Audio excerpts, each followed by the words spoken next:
You are on the far side.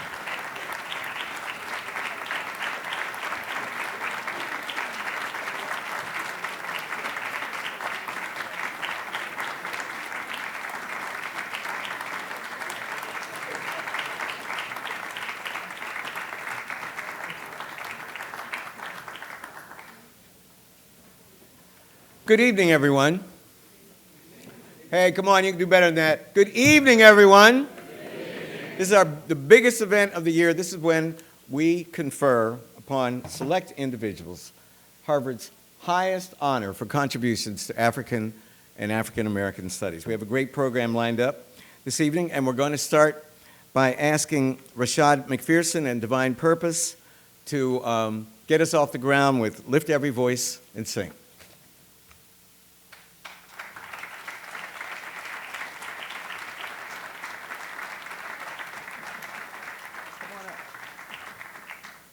Wherever you guys want to go.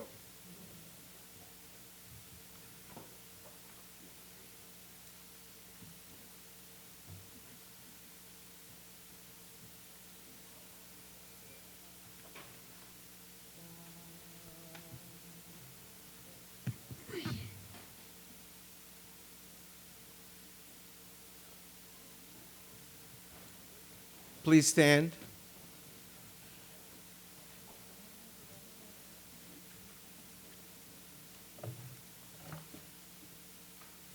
Lift every voice and sing till earth and heaven ring, ring with the harmonies of liberty. Let our rejoicing rise high as the listening skies. Let it resound loud as the rolling sea. Sing a song full of the faith that the dark past has taught us. Sing a song full of the hope that the present has brought us. Facing the rising sun of our new day begun. Let us march on till victory is won. Lift every voice and sing till earth and heaven ring, ring with the harmonies of liberty. Let our rejoicing rise high as the listening skies. Let it resound loud as the rolling seas. Sing a song full of the faith that the dark past has taught us. Sing a song full of the hope that the present has brought us. Facing the rising sun of our new day begun. Let us march on till victory is won. All right.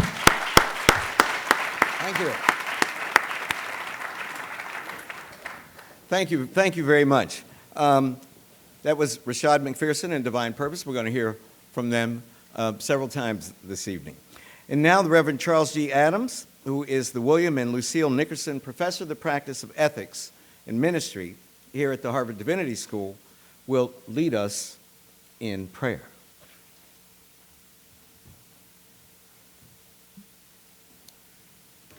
Let's pray.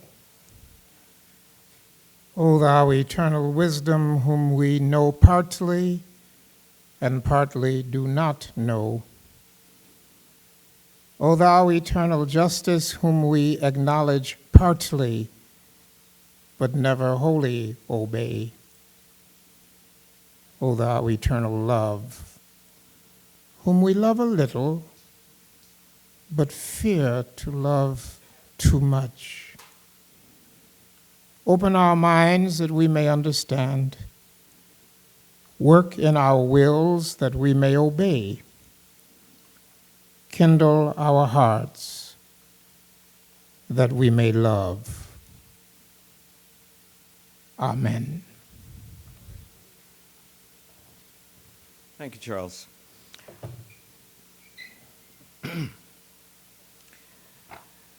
It's so good to see everyone here this afternoon for this celebration of the accomplishments of 8 individuals whose lives and achievements we've all come together to celebrate and honor with Harvard's highest award for contributions to African and African American studies, the W.E.B. Du Bois Medal.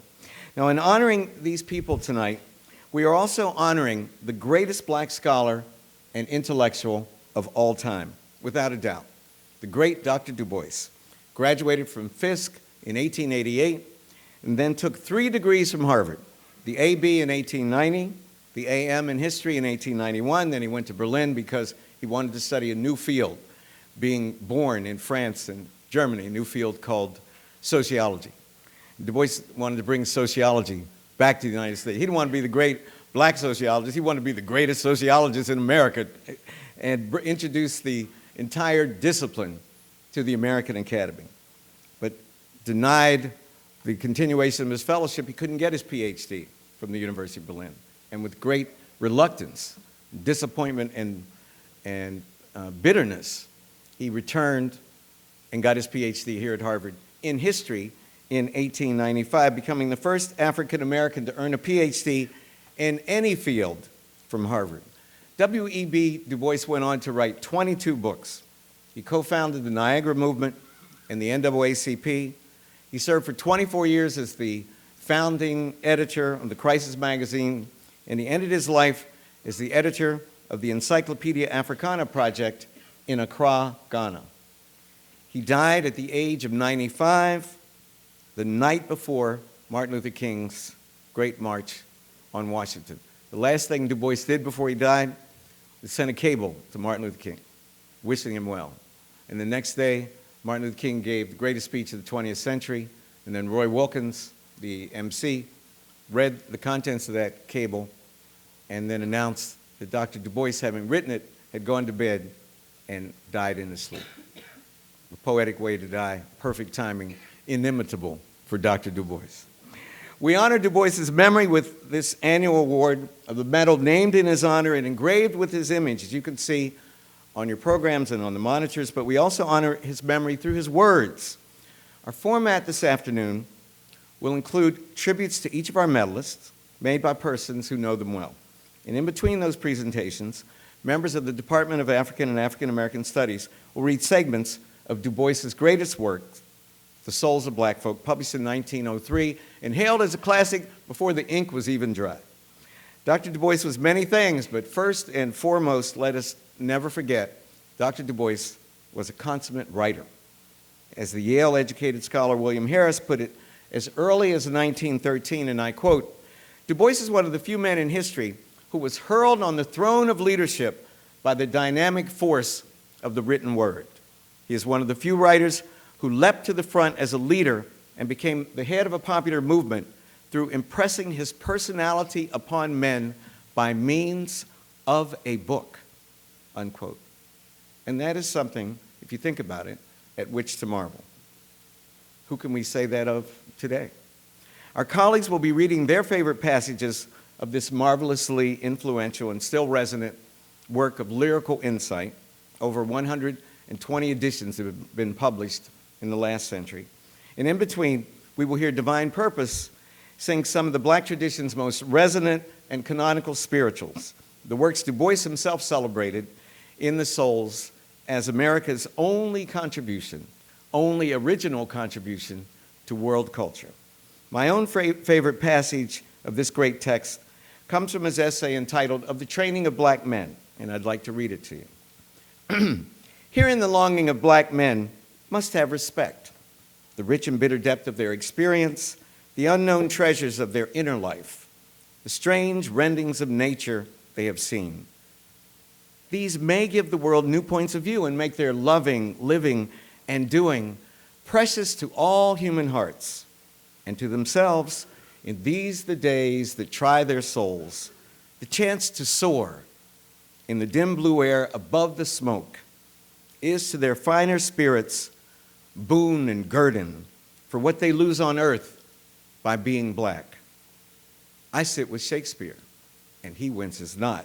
Across the color line, I move arm in arm with Balzac and Dumas, where smiling men and welcoming women glide in gilded halls.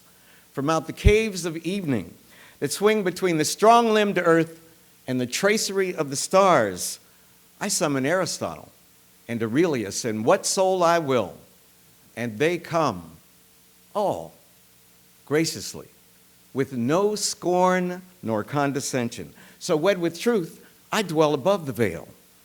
Is this the life you grudge us, O knightly America? Is this the life you long to change into the dull red hideousness of Georgia? Are you so afraid lest peering from this high Pisgah between Philistine and Amalekite, we sight the promised land? Such a beautiful passage. And now, ladies and gentlemen, let us celebrate the 2009 recipients of the W.E.B. Du Bois Medal.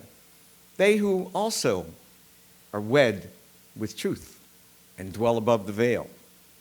Let's give it up for Bob Herbert, for Charlene Hunter Galt, for Vernon E. Jordan Jr., for Frank H. Pearl, for Joanna and Daniel Rose, for Shirley M. Tillman, and to the memory of our dear, beloved, and inimitable Brother Blue. Give it up for our recipients, please.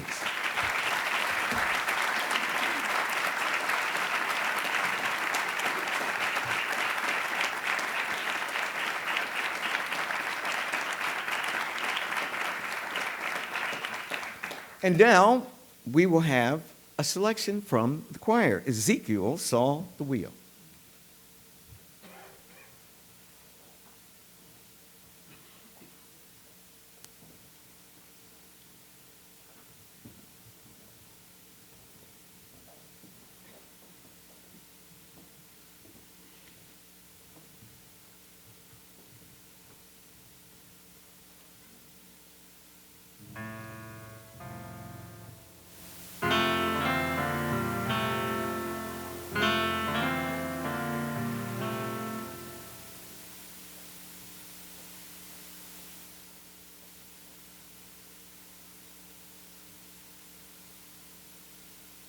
Ezekiel saw the wheel way up in the middle of the air. Ezekiel saw the wheel way in the middle of the air. Ezekiel saw the wheel way up in the middle of the air. Ezekiel saw the wheel way in the middle of the air. Ezekiel saw the wheel way up in the middle of the air. Ezekiel saw the wheel way in the middle of the air. Ezekiel saw the wheel way up in the middle of the air. Ezekiel saw the wheel way in the middle of the air. Ezekiel saw the wheel way up in the middle of the air. Ezekiel saw the wheel way in the middle of the air. Well, Ezekiel saw the wheel, it was way in the middle of the air. The big world run by the grace of God, way in the middle of the air. Ezekiel saw the wheel way up in the middle of the air. Ezekiel saw the wheel way in the middle of the air. Ezekiel saw the wheel way up in the middle of the air. Ezekiel saw the wheel way in the middle of the air. Well, Ezekiel saw the wheel, it was way in the middle of the air. The big wheel runs by the grace of God, way in the middle of the air. Ezekiel's wheel was a vision by God. Ezekiel's wheel way in the middle of the air. Ezekiel's wheel was a vision by God. Ezekiel's wheel way in the middle of the air. Ezekiel's wheel was a vision by God. Ezekiel's wheel was way in the middle of the air. Ezekiel's wheel was a vision by God. Ezekiel's wheel way in the middle of the air. Ezekiel's wheel was a vision by God. Ezekiel's will was way in the middle of the air, way in the middle of the air, way in the middle of the air, way in the middle of the air.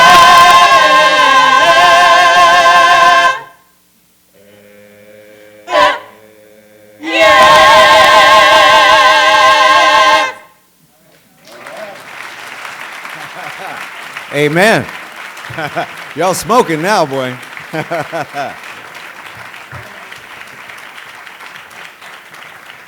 It doesn't get better than that, does it? Evelyn Brooks Higginbotham will read a selection from Dr. Du Bois's Souls of Black Folk, a chapter entitled Of Alexander Crummell.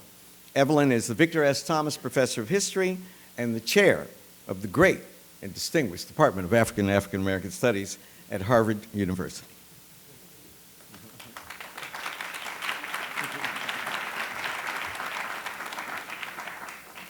I'd like to read from one of my favorite passages. This is a meditation on the life of Alexander Crummell, who was a black Episcopal priest and a heroic figure to Du Bois. So the man groped for light. All this was not life. It was the world wandering of a soul in search of itself, the striving of one who vainly sought his place in the world, ever haunted by the shadow of a death that is more than death, the passing of a soul that has missed its duty. 20 years he wandered, 20 years and more, and yet the hard, rasping question kept gnawing within him. What in God's name am I on earth for? In the narrow New York parish, his soul seemed cramped and smothered. In the fine, old air of the English university, he heard the millions wailing across the sea. In the wild, fever-cursed swamps of West Africa, he stood helpless and alone. The valley of the shadow of death gives few of its pilgrims back to the world, but Alexander Crummell it gave back. Out of the temptation of hate and burned by the fire of despair, triumphant over doubt and steeled by sacrifice against humiliation, he turned at last home across the waters, humble and strong, gentle and determined. He never faltered. He seldom complained. He simply worked, inspiring the young, rebuking the old, helping the weak, guiding the strong. So he grew and brought within his wide influence all that was best of those who walk within the veil. They who live without knew not, or dreamed of that full power within, that mighty inspiration which the dull gauze of caste decreed that most men should not know. And now that he is gone, I sweep the veil away and cry, lo, the soul to whose dear memory I bring this little tribute. I can see his face still, dark and heavy-lined beneath his snowy hair. Lighting and shading, now with inspiration for the future, now in innocent pain at some human wickedness, now with sorrow at some hard memory from the past. The more I met Alexander Crummell, the more I felt how much that world was losing, which knew so little of him. In another age, he might have sat among the elders of the land in purple-bordered toga. In another country, mothers might have sung him to the cradles. He did his work, he did it nobly and well, and yet I sorrow that here he worked alone with so little human sympathy. His name today in this broad land means little and comes to 50 million ears laden with no incense of memory or emulation. And herein lies the tragedy of the age. Not that men are poor. All men know something of poverty. Not that men are wicked. Who is good? Not that men are ignorant. What is truth? No, that men know so little of men. Thank you.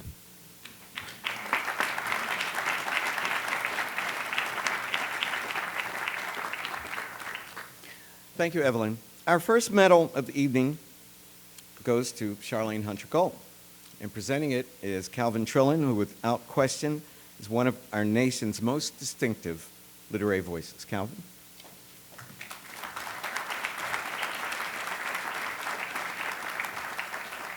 Thank you, Skip. I, I met Charlene Hunter-Galt when she was 19 and already sassy. I was a reporter then covering the South, mainly the civil rights struggle, and I noticed that even at that age she had the ability to stand outside what was happening to her and observe it ironically. For instance, a couple of days after she entered the University of Georgia under court order, there was a riot in front of her dormitory. It was an organized, planned riot. People got dates for it. And the organizers promised a large crowd and possibly an appearance by the Ku Klux Klan, the Ku Klux Klan was referred to by some of the fraternity boys as Tri Kappa. After the pictures of the riot appeared in the press, Charlene got hundreds of letters of sympathy from people around the country. And I remember talking to her about the letters, and she said, all of these people say, we just want you to know, Charlene, that you're not alone. I look all around, and I can't see anybody else.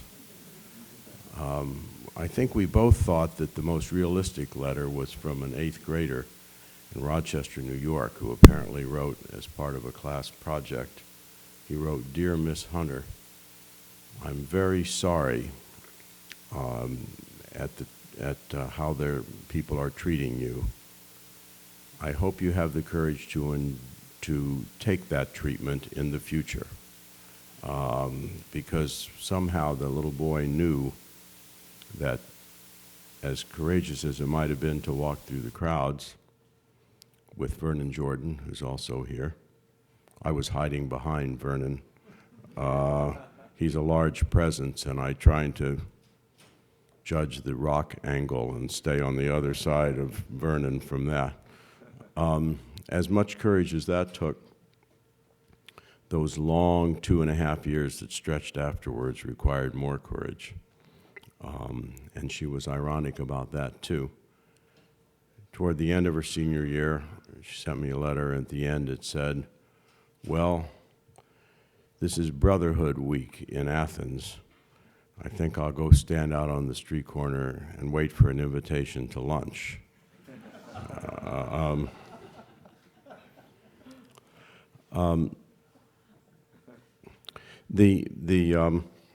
I have to say that even at that age, Charlene was intent on not living the sort of life that would have left her defined as someone known for showing up to class at the University of Georgia, no matter how much courage that took.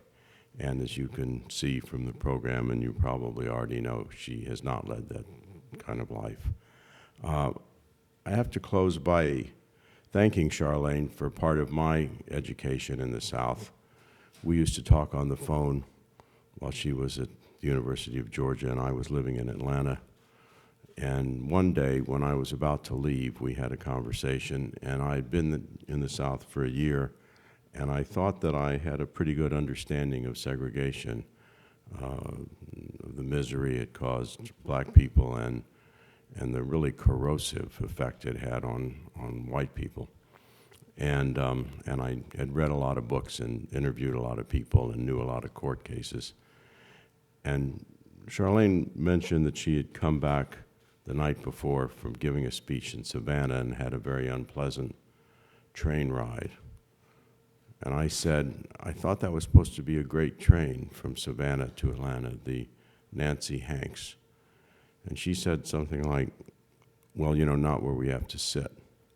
And all of my knowledge of intrastate versus interstate transportation cases evaporated. And my instant thought was, they can't make her sit there. She's a friend of mine. And then I realized that I hadn't really understood much about segregation until then. I'm happy to say she's still a friend of mine, and I'm happy to say that partly because of her efforts, she can sit anywhere she pleases. Thank you. Thank you. Yeah. Thank you. Charlene, come to the stage. Take the first medal. The first medal's on there. You stand right here, my dear. Look at those people. Which one? Well, you can look at Vernon. You want to look at Vernon? Okay, there's Bobo. You can look at him. You got it, Ev? Civil rights pioneer, path-breaking journalist, global citizen. Charlene Hunter Galt has never shied away from the challenges of race posed in this country and throughout the world. The Du Bois Medal recognizes Charlene Hunter Galt's lifelong work in the service of civil rights as activist and journalist. Ladies and gentlemen, Charlene Hunter Galt. Gotta get your medal. Put it on your here.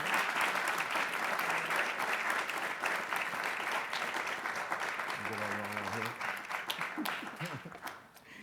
Very good, dear. Thank you, Skip. And as we say in South Africa, when you have so many notables in a room, all protocols observed. Thank you for putting Bud Trillin in a position where he had to say something serious about me. We've been carrying on a wonderful relationship for quite a number of years. I won't say how many. I've been trying to get Skip for months now to tell me what this evening was about so I could figure out what to say.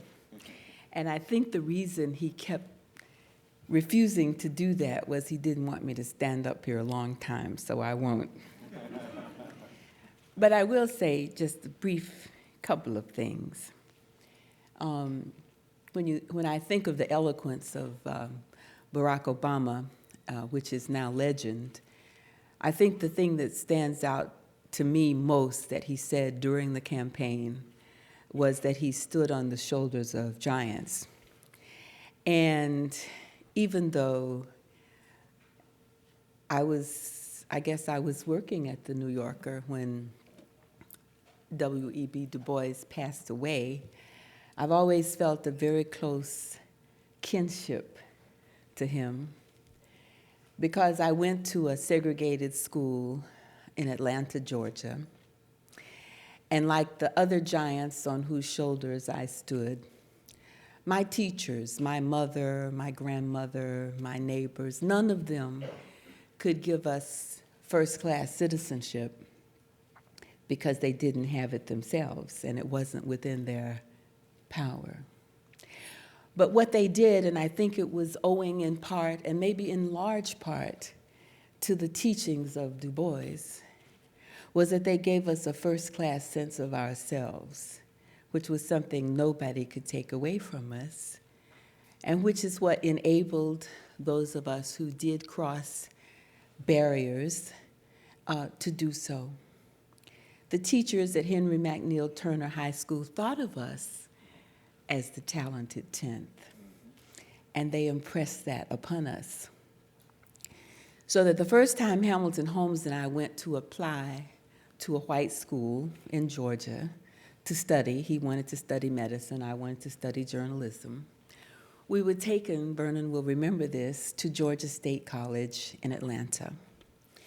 And Hamilton and I looked at the curriculum of this white school, and you know, white was right, always in those days, but we were the children of Du Bois. And Hamilton looked at that curriculum, and I looked at that curriculum, and we said, this isn't good enough. And I'll never forget this moment.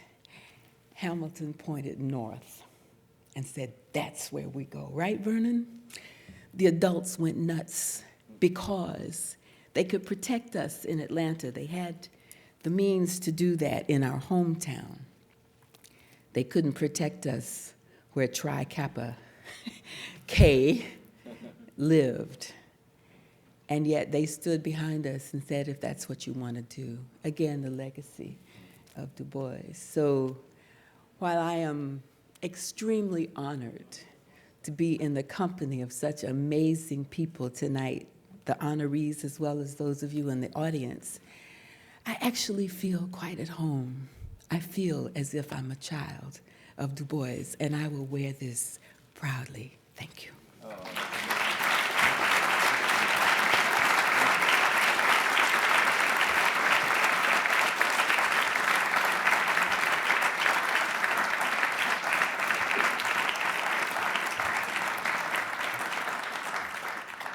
Thank you, Charlene. William Julius Wilson, the Lewis P. and Linda L. Geiser University Professor at Harvard and Director of the Joblessness and Urban Poverty Research Program at the Malcolm Weiner Center for Social Policy here at the Kennedy School, will read our second selection from the Souls of Black Folk of the Training of Black Men.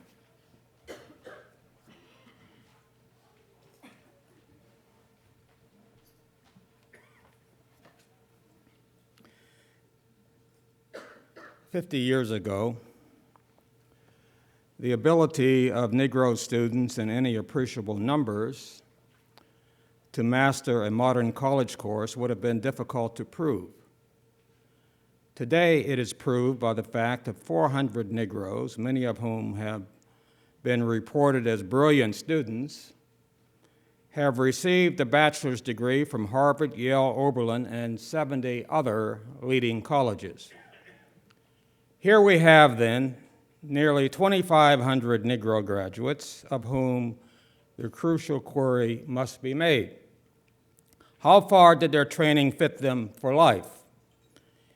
It is, of course, extremely difficult to collect satisfactory data on such a point, difficult to reach the gauge, to reach the men who get trustworthy testimony and to gauge that testimony by any generally acceptable criterion of success. In 1900, the conference at Atlanta University undertook to study these graduates and published the results. First, they sought to know what these graduates were doing and succeeded in getting answers from nearly 2/3 of the living. The direct testimony was in almost all cases corroborated by the reports of the colleges where they graduated, so that in the main, the reports were worthy of credence. 53% of these graduates were teachers, presidents of institutions, heads of normal schools, principals of city school systems, and the like. 17% were clergymen, another 17% were in the professions, chiefly as physicians. Over 6% were merchants, farmers, and artisans, and 4% were in the government civil service. Granting even that a considerable proportion of the third, unheard from, are unsuccessful, this is a record of usefulness. Personally, I know many hundreds of these graduates and have corresponded with more than 1,000. Through others, I have followed carefully the life work of scores. I have taught some of them and some of the pupils whom they have taught, lived in homes which they have built, and looked at life through their eyes. Comparing them as a class with my fellow students in New England and Europe, I cannot hesitate in saying that nowhere have I met men and women with a broader spirit of helpfulness, with deeper devotion to their life work, or with more consecrated determination to succeed in the face of bitter difficulties than among Negro college-bred men. They have, to be sure, their proportion of ne'er-do-wells and lettered fools, but they have a surprising small proportion of them.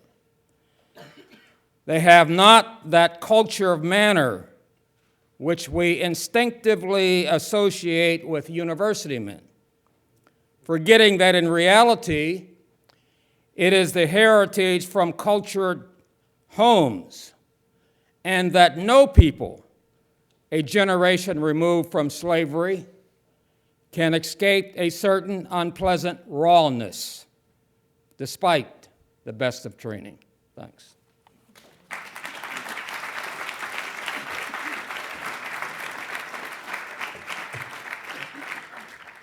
Thank you, Bill.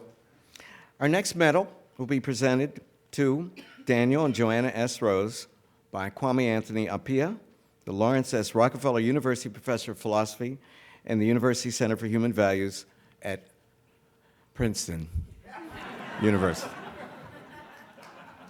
Give it up for Anthony.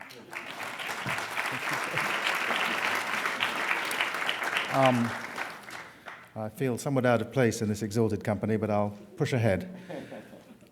I once mentioned my grandmother's English village to Joanna Rose. She asked its name. "Oh, you wouldn't have heard of it," I said. "It's a small place." Joanna insisted.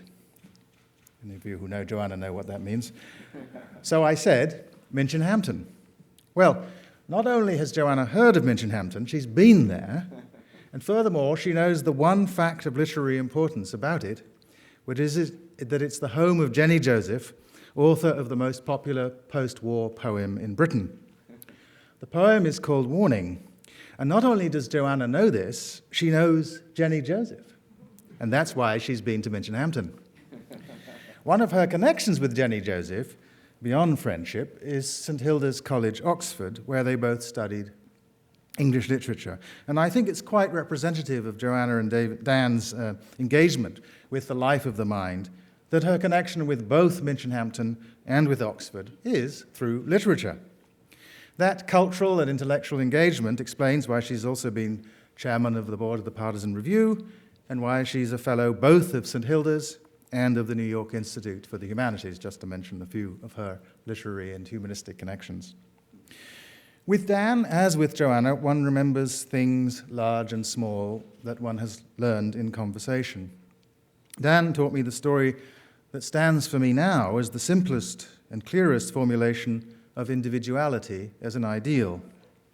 The famous Hasidic Rabbi Zusha was explaining how he'd answer for his life in heaven. If they ask Zusha, "Why weren't you as great as Abraham?" "Well, I wasn't born with Abraham's intellect." And if they ask Zusha, "Why weren't you like Moses?" "Well, I didn't have his leadership skills." But when they ask Zusha, "Why were you not Zusha?" For that I will have no answer. The notion that self-development, what the Germans call Bildung, what Du Bois would have called Bildung, is an important component of human flourishing, and that literature and the arts are crucial to self-development, is central to how Dan and Joanna live. And they're much too generous to keep this ideal for themselves and their family alone. So they've long played their part in making the possibility of Bildung available to young people in the great city that they live in and beyond. That's why they've contributed so much to the educational lives of so many thousands of young people, whether through the Harlem Educational Activities Fund, which they started, or through their support for African American studies here at Harvard, or dozens of other educational institutions I have to mention. Yale as one of them, since I know they would want me not to leave that out. Their intellectual engagement probably also explains why so many of their children and children-in-law are scholars of distinction themselves. Their friend, Isaiah Berlin, famously believed it was dangerous for governments to try to perfect the lives of citizens in the name of what he called positive liberty, but he would surely have endorsed our American tradition of private philanthropic contributions to expanding the free life of the spirit, the tradition that Dan and Joanna so richly exemplify. Their generosity isn't limited to the life of the spirit, though, as I know because they threw me the best birthday party of my life, at which we drank wine that I believe came originally from Isaiah Berlin's cellar. Warning, Jenny Joseph's famous poem, begins with these words: "When I'm an old woman, I shall wear purple, with a red hat which doesn't go and doesn't suit me." This isn't a threat that Joanna could make remotely plausible. Good taste is a discipline she won't lose when, sometime in the far future, she can finally claim to be an old woman. Well, Warning may not be the greatest poem in the world, but in its powerful evocation of an ideal of individuality, it reflects the ethical commitment that the Roses share with Rabbi Zusha and Isaiah Berlin, and, if I may say so, with me.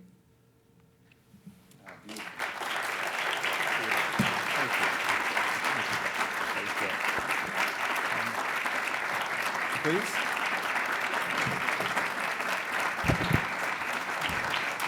You stand.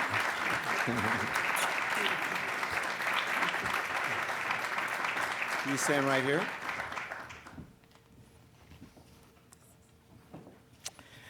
Their generosity, their wisdom, and their dedication to education and the arts have effected untold positive change on both individuals and institutions. The Du Bois Medal recognizes the enormous contributions that Daniel and Joanna S. Rose have made to the cultural life of New York City, to the education of its young citizens particularly, and to the study and celebration of African American art and culture everywhere. Dan and Joanna Rose.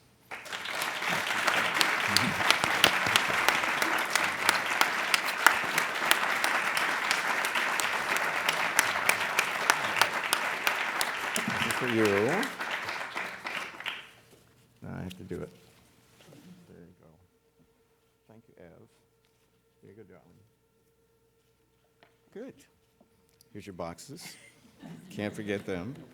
Pomo. That's great. You read that off a Kindle? That's pretty good. You got to tell me how to do it. I want to own that Kindle. Friends, first of all, you have to discount everything you've just heard because these guys are friends, so you have to discount it. But thinking of this group and thinking of this institute, it's clear that the creation of the kind of world in which we all want to live involves a continuing war of many battlefields and many warriors. And Joanna and I are just proud that we've been privileged and able to be soldiers on the battlefield in the ranks, along with so many other impressive people, some of whom are here. Impressive people who've gone before us, impressive people who are colleagues.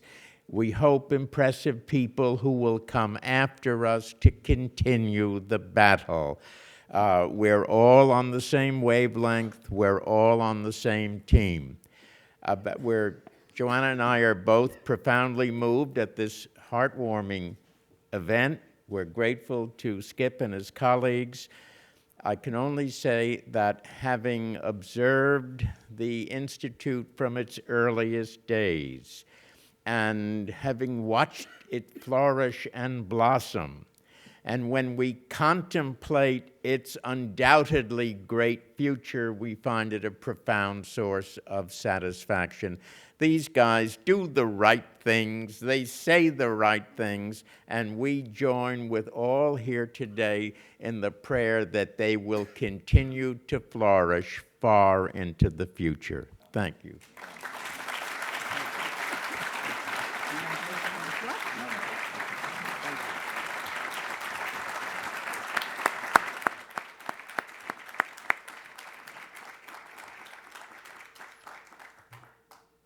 Thank you.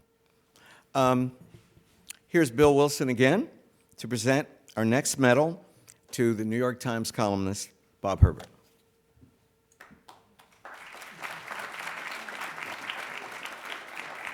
Thanks, Skip. I first met Bob Herbert in 1994 when we participated in a New York Times Magazine roundtable discussion on the black man in America, which was later published in the magazine on December 4, 1994, featuring a front page title that read, "The Black Man is in Terrible Trouble. Whose problem is that?" The panel of black participants was diverse, to say the least, and included Bob Herbert as moderator, Patrick Day, who was then coordinator of the Multicultural Service Center at Texas Tech, Ken Hamblin, a right-wing, nationally syndicated talk show host and columnist, Joseph Marshall, co-host of Street Soldiers, a weekly call-in radio program in San Francisco, Hugh Price, who was then president of the National Urban League, John Singleton, the director and writer of Boys in the Hood and other movies, and myself.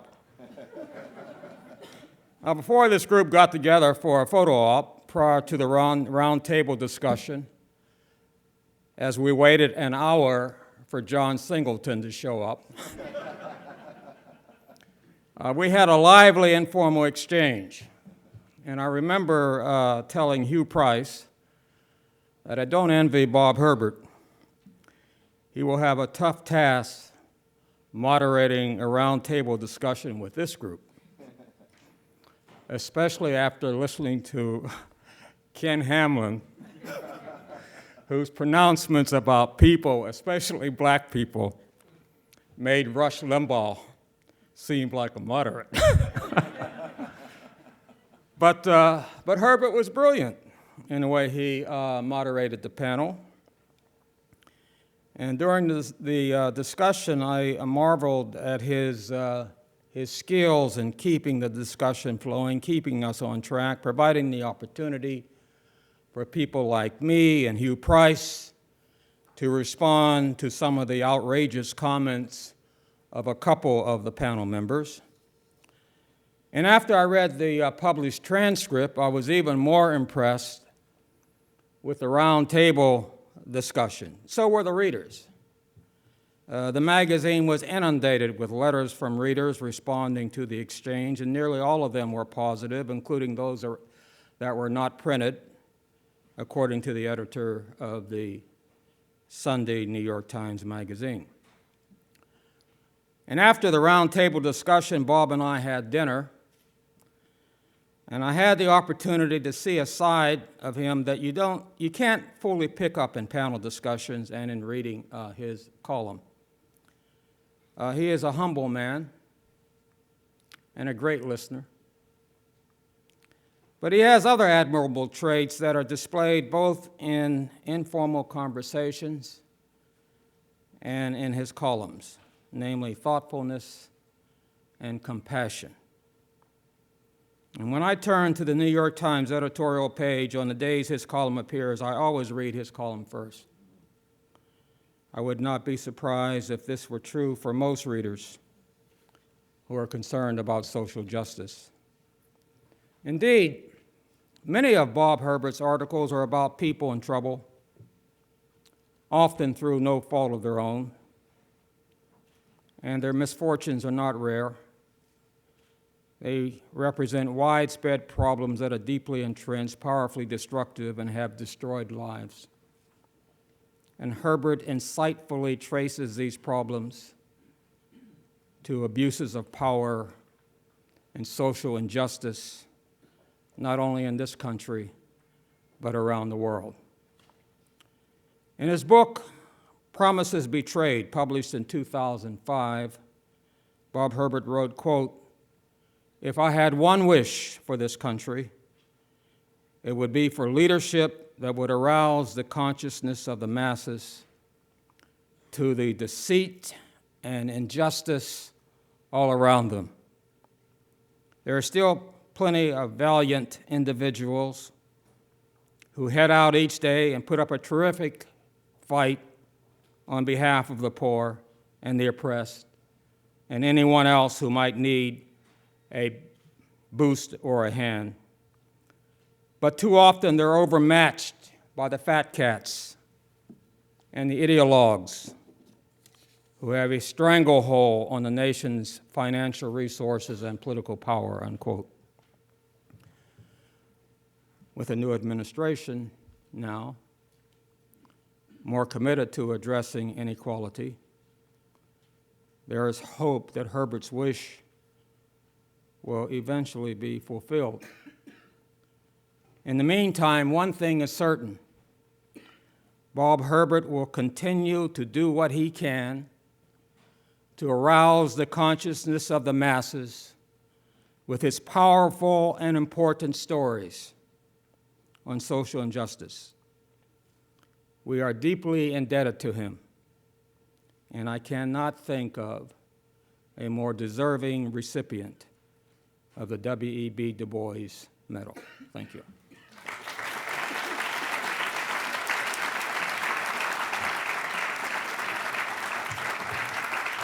Congratulations.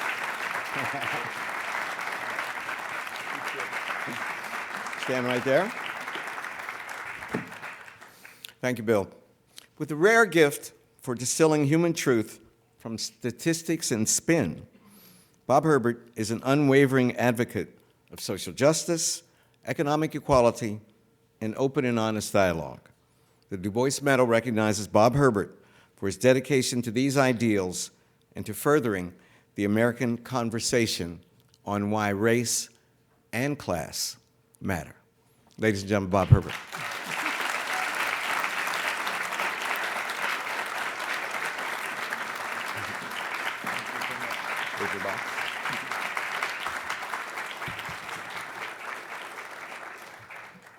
This is deep.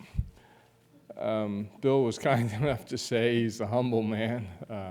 I appreciate that. But I must tell you that newspaper columnists are not really that familiar with feeling humble. You have to have a certain arrogance to rant and rave 100 or more times a year and tell people what they need to be thinking and be absolutely and utterly convinced that you are correct. But I do feel humble tonight. And I just want to briefly say, my amazing wife, Deborah Beale, is here.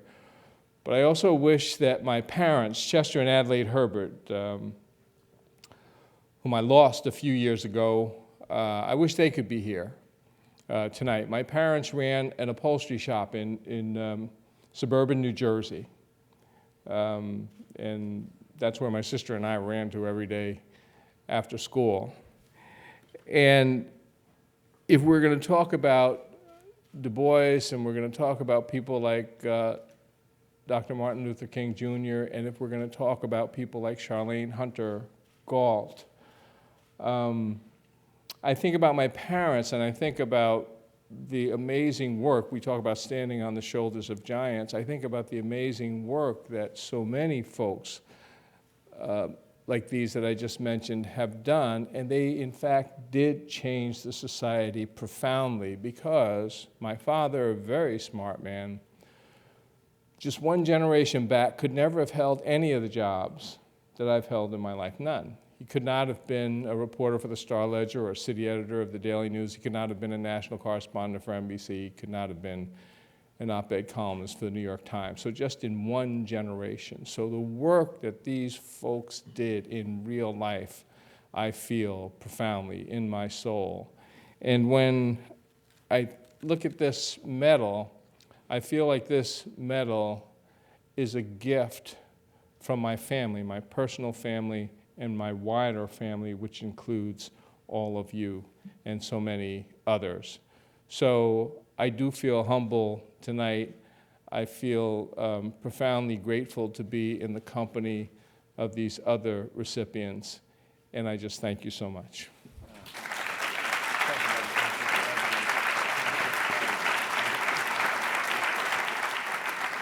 Bob Herbert.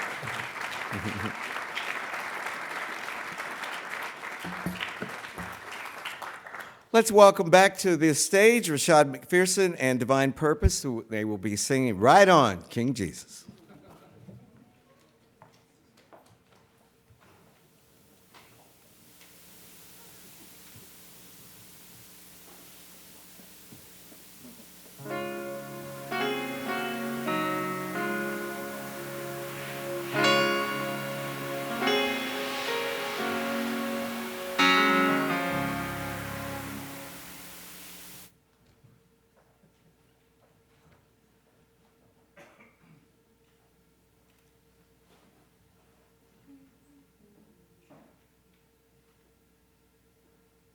Right on, King Jesus. No man cannot hinder me. Right on, King Jesus. Right on, no man cannot hinder me. No man cannot hinder me.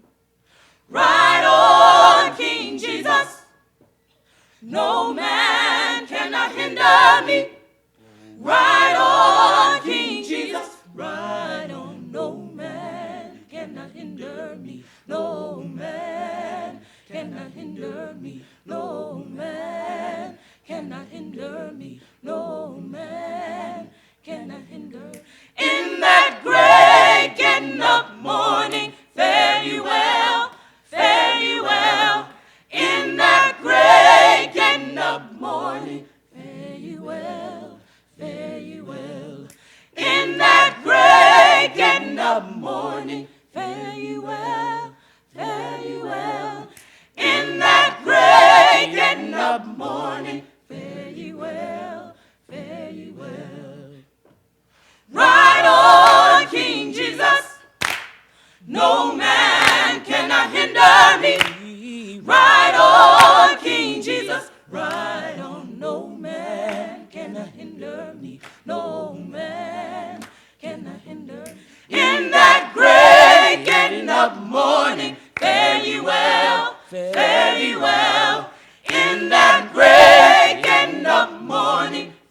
on, King Jesus, ride on. No man cannot hinder me. No man cannot hinder me. No man cannot hinder me. No man cannot hinder me. Ooh, ooh, ooh, ooh, ooh, cannot hinder me. Ooh, cannot hinder me. Ooh, cannot hinder me. Ride on, King Jesus.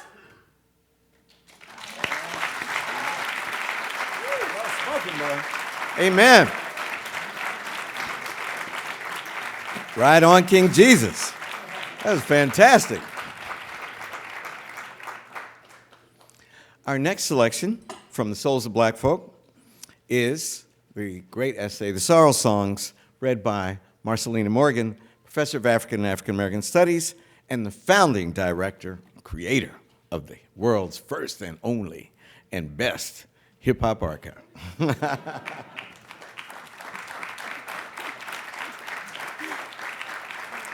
Thank you. Your country, how came it yours? Before the pilgrims landed, we were here.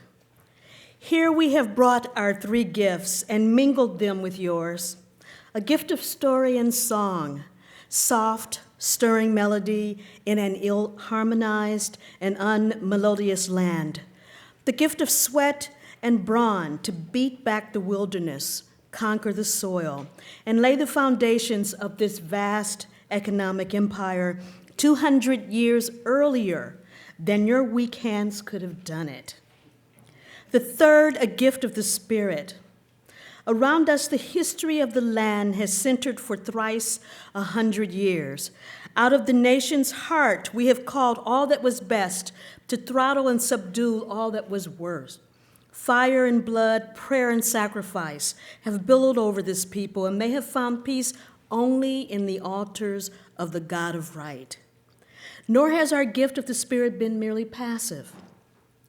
Actively, we have woven ourselves with the very warp and woof of this nation. We fought their battles, shared their sorrow, mingled our blood with theirs, and generation after generation have pleaded with the headstrong, careless people to despise not justice, mercy, and truth, lest the nation be smitten with a curse.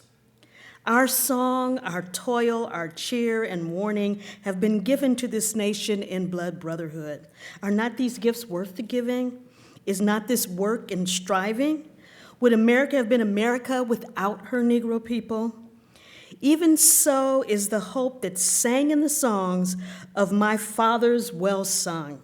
If somewhere in this world and chaos of things there dwells eternal good, pitiful yet masterful, then anon in his good time, America shall rend the veil and the prisoned shall go free. Free, free as the sunshine trickling down the morning into these high windows of mine. Free as yonder fresh young voices welling up to me from the caverns of brick and mortar below. Swelling with song, instinct with life, tremulous treble, and darkening bass. My children are singing to the sunshine, and thus they sing, let us cheer the weary traveler, cheer the weary traveler, let us cheer the weary traveler along the heavenly way. And the traveler girds himself and sets his face toward the morning and goes his way.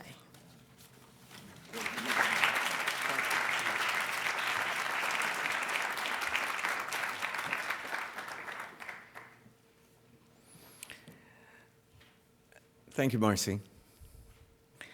The image of Frank Pearl is most unexpected. Covered head to toe in a white, shapeless costume, emerging from an ultralight aircraft after leading a flock of whooping cranes to safe haven for reintroduction into eastern North America as part of Operation Migration. Now, this is not the image one would normally associate with a man widely considered a pioneer of the leveraged buyout, the man who sailed around the world in his own 92-foot yacht, and whose penchant for privacy is as frequently commented upon as is his remarkable business acumen. But there he is in the film, shared with me by Gerald, his wonderful wife of 40 years. And as I thought about this image, the image seemed less surprising. In all of his important work over the years, whether in the law or in leverage buyouts, or most recently in publishing, Frank Pearls has stayed behind the scenes, ensuring that the mission remain the focus of attention, whether it's the rescue of whooping cranes or of the independent publishing industry, or the tremendous contributions he has made through organizations such as the Pearl Family Foundation or the Jenny Zoline Foundation, private foundations which he established, or Martha's Table, which has fed and provided after-school care for thousands of youngsters every day for many years. Or an SAT training program he established more than 15 years ago at an inner-city high school in Washington. Through his funding of the Duke Ellington College Scholarships, which have sent more than 100 students to college. Through his pro bono work in the 1960s on behalf of civil rights protesters. Or through his work with legal aid in the 1960s and 70s when he represented women with families whose husbands and fathers had left them. Frank Pearl is by any measure a most remarkable man, and he is getting the Du Bois Medal this evening in recognition of his many humane accomplishments. So if I move him to the floor in the next few minutes, Frank, you're just going to have to forgive me. My first association with Frank Pearl came in 1991, when he supported the publication of a book called Jacob Lawrence, the Migration Series, for the Phillips Collection in Washington, D.C. Now, the Phillips had gathered all 60 panels in this series, which had been separated since they were first exhibited in 1940. 30 of them were at MoMA, 30 at the Phillips. And the Phillips had gathered these 60 paintings together for the very first time, and they needed to publish an exhibition book. Now, through the good offices of a person called Peggy Cooper Cafritz, a dear mutual friend, we met, and Frank invited me to write the introductory essay to that book. Now, out of this book, a lasting friendship and partnership emerged. It also, I believe, whetted Frank's appetite to enter the field of publishing in a more profound way. And I would say that we owe a great debt to both Peggy Cooper Cafritz and to dear Jacob Lawrence for making this happen. Frank's entry into publishing has assumed legendary status. His wife, Gerald, reminded me of what I've heard Frank say several times, that too many books that he wanted to read were out of print. So what did he do about it? He created Perseus Books. Established in the mid-1990s as an independent publisher, focusing on the publication of serious nonfiction and literary fiction. Within 20 months of its founding, Perseus Books had published Gina Berrialt's multiple award-winning collection of short stories entitled Women in Their Beds, confirmation that quality was the driving force behind Frank Pearl's venture. Indeed, that trend has continued. Basic Books published Samantha Power's A Problem from Hell, America in the Age of Genocide, which went on to win the 2003 Pulitzer Prize, and which has become the seminal text on the subject of modern-day genocide. Perseus started two imprints, Public Affairs and Basic Civitas, the latter of which specializes in African-American titles. And its other imprints now include Basic Books, Da Capo, Running Press, Seal Press, Vanguard Press, Avalon Travel, and Westview Press. I can give you a most graphic and moving account of how Frank's personal passion drives Perseus Books, but also how it has affected the authors he has put back into print. I once asked Frank what his favorite scholarly book was, and he responded that, without missing a beat, that it was Walter Jackson Bates' magisterial biography of the great Samuel Johnson, which was, at the time, inexcusably and inexplicably, as far as I'm concerned, out of print. So I asked him if he'd be willing to publish it, bring out a new edition. Without missing a beat, he said he would. Now, Jack Bate was my colleague in the English department at the time. He's since passed, unfortunately, And his office was on the second floor of Barker, just down the hall from Afro-Am. So I hung up the phone, and I walked down the hall and beat on Jack Bate's door, and I told him about my conversation with Frank Pearl. Jack Bate burst into tears. If I could go back and stretch the symbolism of those whooping cranes a bit further to talk about basic civitas, I would say that just as Frank led those birds to a new and fertile home, so too does basic civitas provide fertile ground for black writers. Civitas has published giants of the African American intellectual world, people like Michael Eric Dyson, Orlando Patterson, Paul Marshall, Manning Marable, Stanley Crouch, Walter Mosley, Darrell Pinckney, Ngugi wa Thiong'o, Trish Rose, and of course, Cornel West and Kwame Anthony Appiah, and up-and-comers like Adam Bradley, Peniel Joseph, Kelly Goff, Camille Forbes, Hollis Robbins, paperback edition of Vernon Jordan, and even, ladies and gentlemen, me. I thank you, my friend, for giving me and so many other black authors the opportunity to share our history and our stories. In 2007, Publishers Weekly named Frank Pearl Publisher of the Year, and it is commonly thought that Frank saved the independent book industry. Still, he adheres to a statement that he made several years ago, and I quote, "There is something unbecoming about seeking publicity," something that I try to adhere to myself. My friend, tonight you have not sought it, but you have earned it.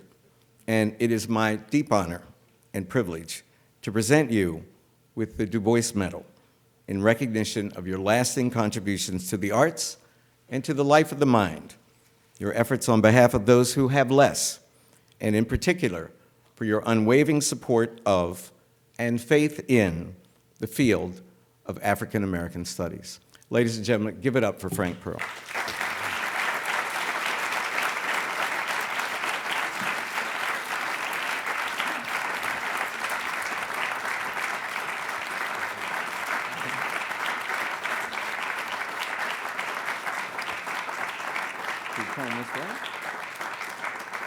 I will knight you. You're welcome. So you probably don't know that this institute has contributed significantly to my education.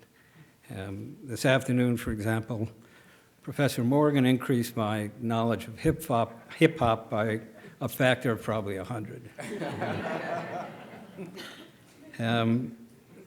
Skip often talks about the publication of the Encyclopedia Africana, which we did some years ago.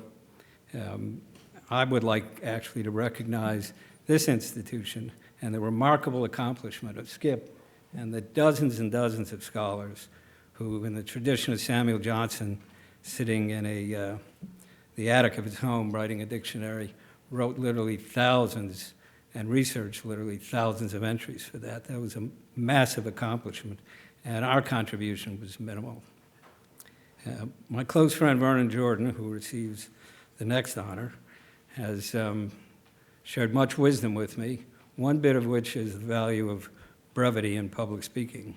So I will simply say I'm gratified to be in such august company. I'm honored to receive this medal, and I thank you all.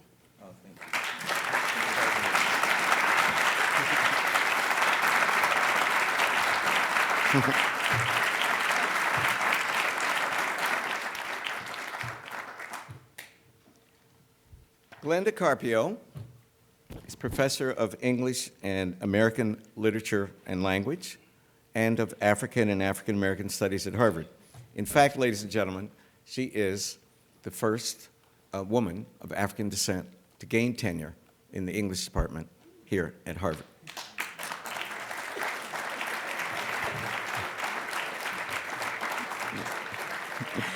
Glenda will read from Of the Training of Black Men from the Souls of Black Folk.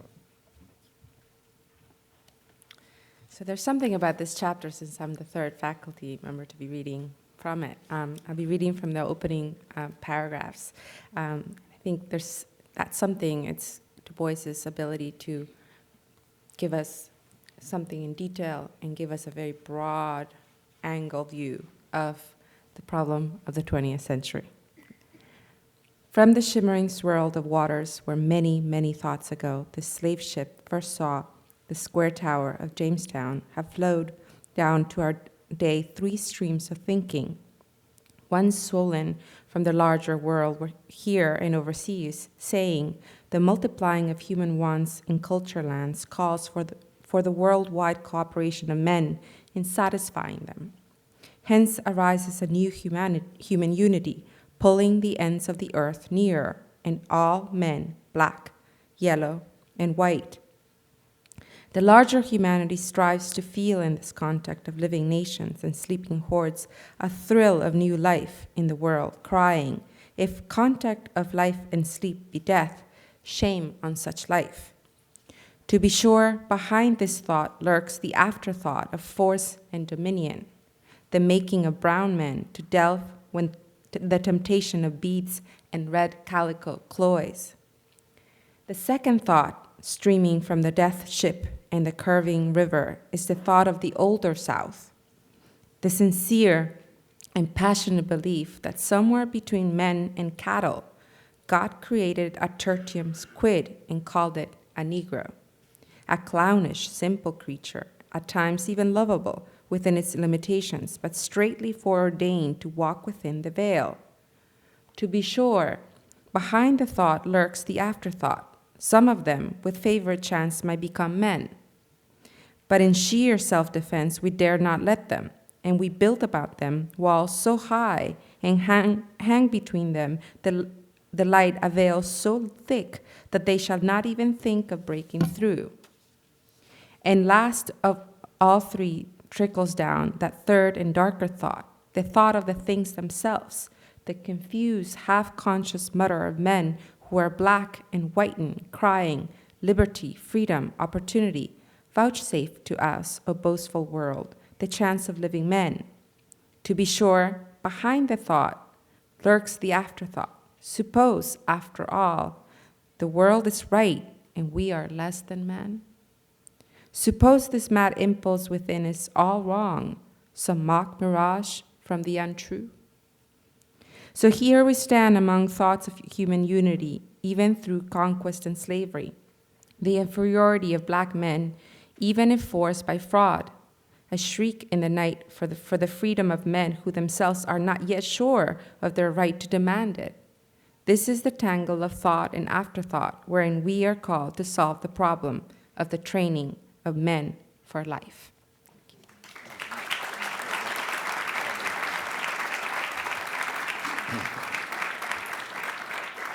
Thank you, Glenda.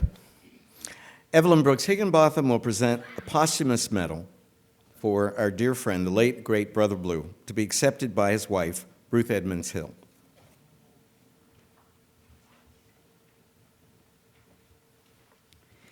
It is my honor and a privilege to present Ruth Edmonds Hill with the Du Bois Medal, awarded to her husband, Dr. Hugh Morgan Hill, a man known to all of us as Brother Blue. It is fitting somehow that Brother Blue's passing last month prompted an outpouring of stories from those who were fortunate to cross paths with him. Local media, such as the Boston Globe and the National Public Radio station, WBUR, were filled with testimonies to the power of his stories and his personality. Brother Blue occasionally did come in from the street corner, and he was a frequent presence at the lecture series and the colloquia of the Du Bois Institute. Many of us here remember him well, an engaged listener whose questions and comments and poetry were always thoughtful and thought-provoking. Brother Blue made a lasting impression on a number of scholars who passed through the Du Bois Institute, and I'd like to share some of their remarks with you. A former fellow, Arlette Freund, wrote from as far away as France to say how saddened she was by the loss, and Cheryl Finley, a professor of art history at Cornell, wrote, and I quote her, "He was such a presence, and his stories were so memorable." This from a professor who writes about memory in art. and certainly does not use that word lightly. Hope Lewis, a professor of law at Northeastern University, wrote with a specific memory, and I quote her, "I remember specifically his stories about the slave chains he carried, lessons from Dr. Blue that we college students never forgot." And Tedros Kiros expressed what so many of us thought when we heard, and he said, "May God welcome him to his peaceful place. We lost a wonderful man." The best way to celebrate Brother Blue is to hear him and to see the man himself. So we have a film clip which was graciously provided by the storyteller Kevin Brooks, and it captures Brother Blue's impromptu version of King Lear.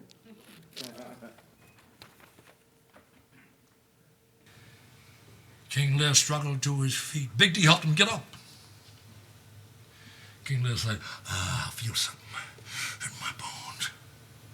There's a shaking in my hand, earthquake in my soul, eyes got old. Bring me a looking glass that I might see myself. And the servant brought him a looking glass. And King Lear looked in that glass.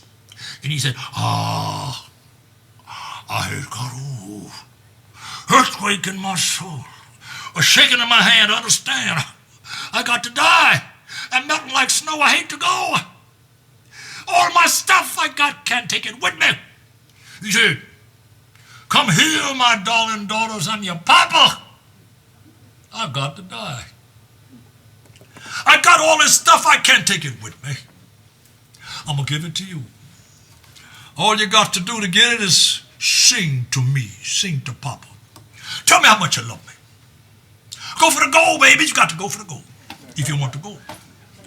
He went to his oldest daughter. He called her name was Gonald. He called her Gigi because he wanted them hip kings, you know. In those days, if you be hip, you say, hey, Gigi, talk to me, talk to Papa. Tell me how much you love me. Go for the gold, baby. Otherwise, you don't get 1/3 of the gold. You got you in town? She said, I got you, Papa. So I'm in show business. That's what royalty is anyway. And she said, Daddy, dearest Daddy, I love you to my soul. I love you more than I can say. She began scouting. She said the carpet. She's singing like Ella Fitzgerald in her prime. I mean, she getting down like Betty Carter. She getting down. She grooving. She moving. She began crying gold. He said, yo, baby, you got it. You coming from your soul. You gave me the gold of your tears. He said, all my love I give to you, Papa. He said, right on, baby. I give you 1/3 of my gold. He said, now I'm working down the line. My second daughter. Her name was he called her Real to Read. He said, Real to Read, talk to me. You see what your sister do? Can you do it? She said, I got it, Pop. I went to school on that day. And she said, Daddy, Daddy, Daddy, I love you to my soul. I love you more than I can possibly say. I give all my love to you. And she began scouting. She began crying. Tears for her. He said, right on, baby. You got it there. You got to go, baby. He said, now I got something left over, more than 1/3 for my baby girl. Sometime I call her Laura. Sometimes I call her baby girl. Sometime I call her C, sweet like candy she be. She said, talk to me, girl. You know my favorite. Don't tell nobody. I got something extra for you. Go for it, baby. She said, now watch this here. This acting. I could get the Academy Award for this. She said, Daddy, dearest Daddy, I love you to my soul. But I can't give you all my gold because she got this off of Miles Davis.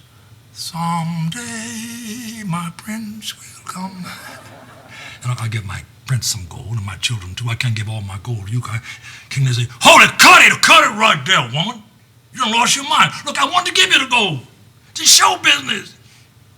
Suspension of disbelief. I'll buy it. Give me the line and I'll give you the gold. And I'll run by it once more slowly. Don't be no fool. Be cool.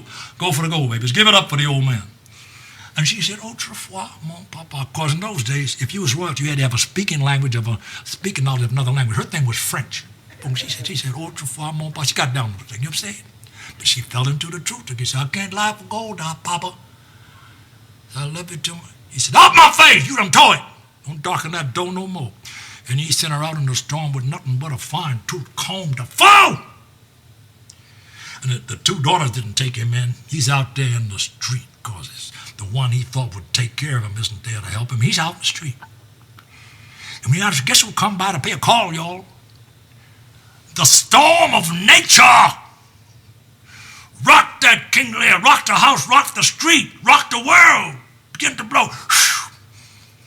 He said, You fool, you fool. You was a fool. The only goal you ever had was that daughter. Why are you so mean to your daughter? The wind say, I'm going to blow you away. King Lear say, blow, wind, blow, crack your cheeks, rumble your belly full, strike flat the thick rotundity of the world. Give me your best shot. And the storm of nature blowed on this man. You got the storm of nature blowing on the storm in human form. Back and forth all day long, called King Lear. He was a mighty man. They don't make him like that no more. He almost blew the storm off the world. But the sun went down, babies. King Lear made a sound. He groaned him when he fell on the ground. And he crawled like a baby. He went home to church. Well, he got to church now. He's getting down now. Crying in the rain. With Elmore James.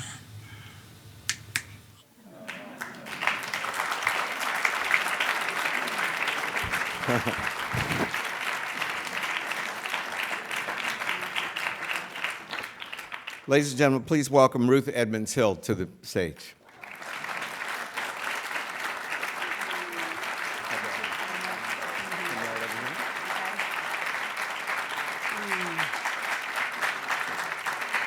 Stand right here. Stand right over here. Everyone get over there on that side. We're supposed to read it. Oh, okay. I'm supposed to read something? Yes. There you go. Thank you. Sorry. I came up too early. No, you're No, not too early. Ruth Edmonds Hill, Brother Blue's wife, inspiration, partner in love, partner in life. You are here to accept the Du Bois Medal for your late husband, Dr. Hugh Morgan Hill. Ruth, we are honored to have you here with us this evening. Thank you. Thank you.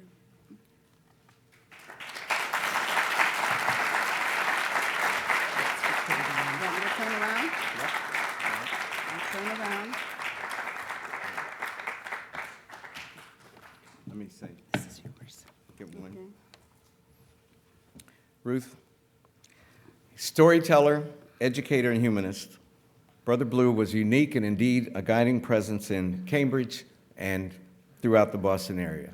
The Du Bois Medal recognizes the life's work of Dr. Hugh Morgan Hill, took his BA from Harvard and his graduate degree from the Yale School of Drama before he went on to get a doctorate degree, and widely known, broadly known, affectionately as Brother Blue. We recognize his desire to build a better world, one story at a time.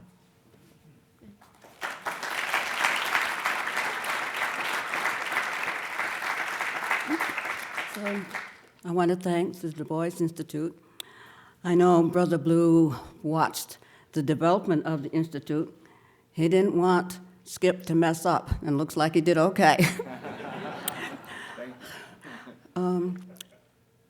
A couple of days ago, no, maybe a week ago, I was looking for a pad of paper. I just wanted to write something I had to put in the mail. I wanted to do a draft of it. And I looked over in the corner at Brother Blue's stuff. That's the only way to put it. He was always getting notebooks, and he never wrote in them, and he was continued to buy them, never had a piece of paper when he wanted them. But I discovered this folder, you know, the kind that opens out this way and has a pocket here and a pocket there. And there was a pad of paper in each pocket. But behind the pocket on the left, there were 3 loose pages. And in Brother Blue's writing, on the first page, nothing else, just sort of near the top, that said, "Don't hurt nobody." And that was the way he lived. Don't hurt nobody. So all I can say is the words that he said often. I'm going to say thank you, and then quoting him, from the middle of me to the middle of you. Thank you. Thank you so much. Thank you very much. Yeah. Okay.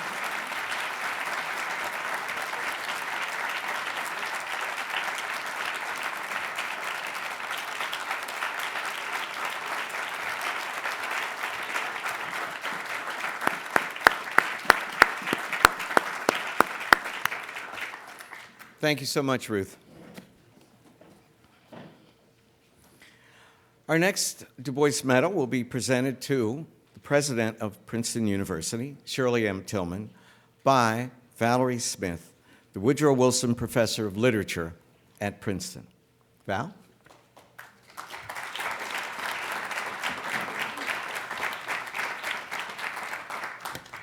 Thank you.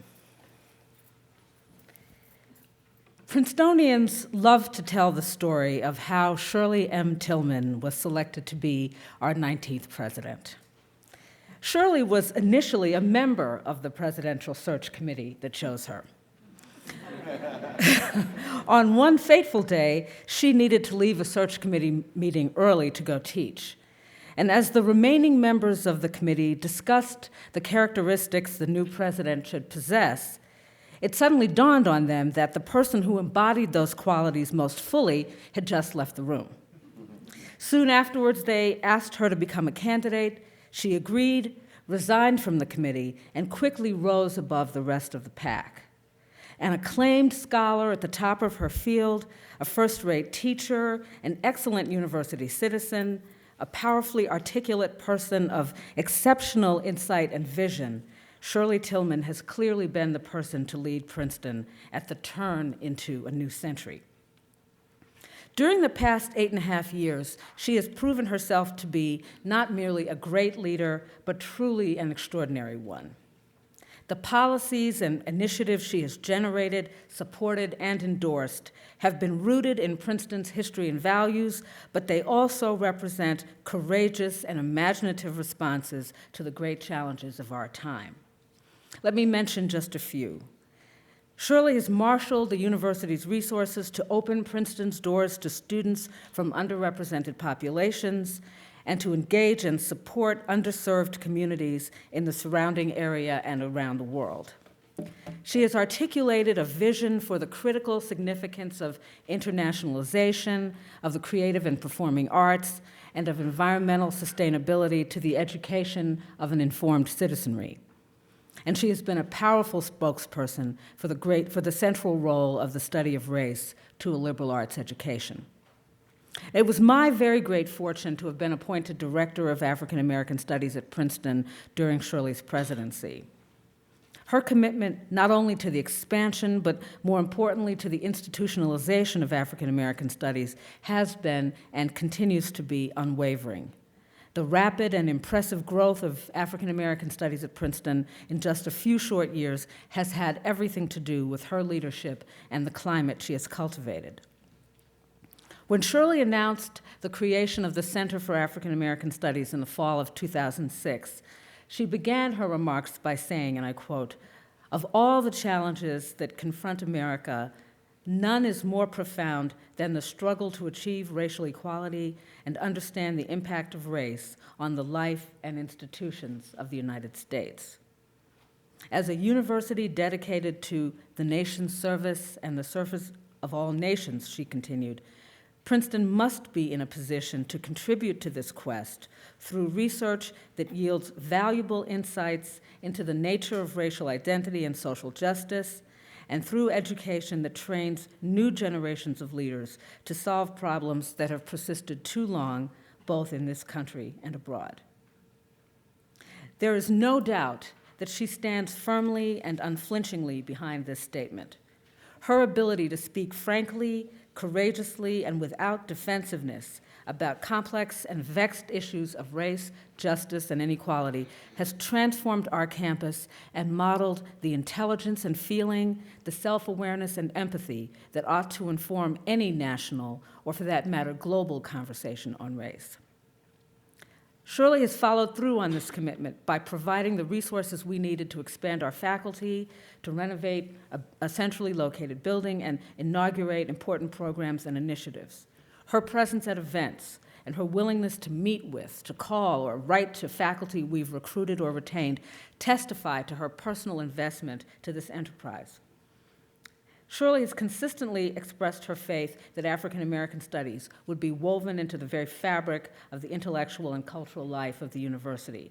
No longer perceived as a unit primarily of interest for students and faculty of color, African American studies is now an area of research and teaching in which virtually every member of the university community has a stake. Several weeks ago, Princeton hosted its second Black Alumni Reunion Conference.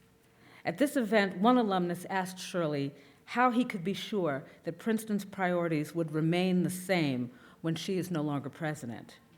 Her response revealed, I think, what makes her such an outstanding leader.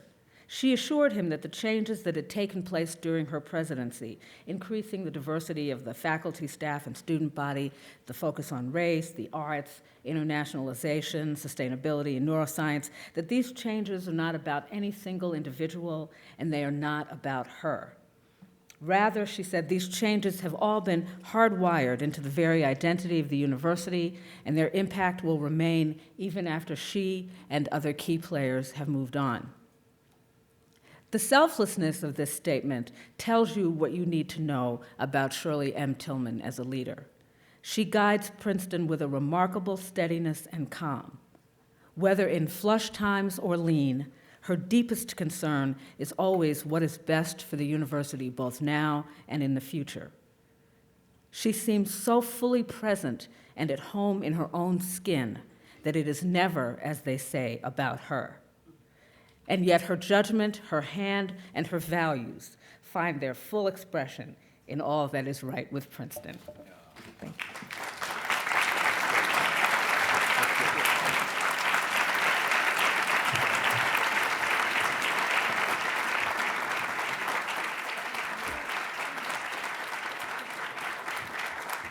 That was beautiful. Here you go. This is the hoodie.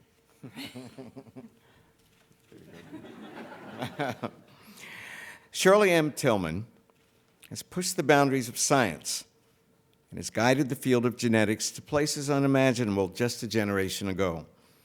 With her commitment to furthering the reach and scope of African American studies, she has pushed the boundaries of higher education itself.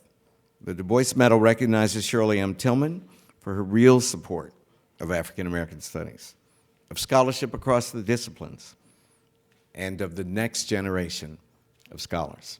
President Tillman.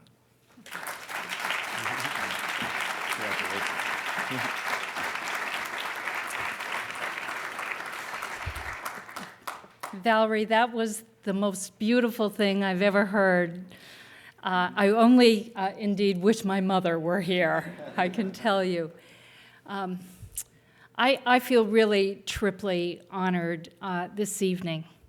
The notion of having a medal in honor of Dr. Du Bois is really a remarkable thing to me, and I will really treasure this forever.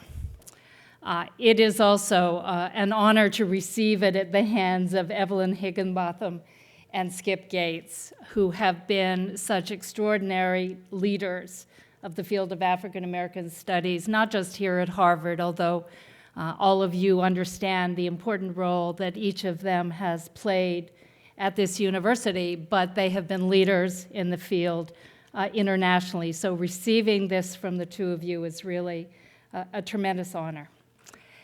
And lastly, to receive it in the company of my fellow medalists, it is really humbling, I have to say, and having seen that remarkable video of Brother Blue, I have to say I missed an opportunity to meet a truly remarkable man, and I am sorry for that.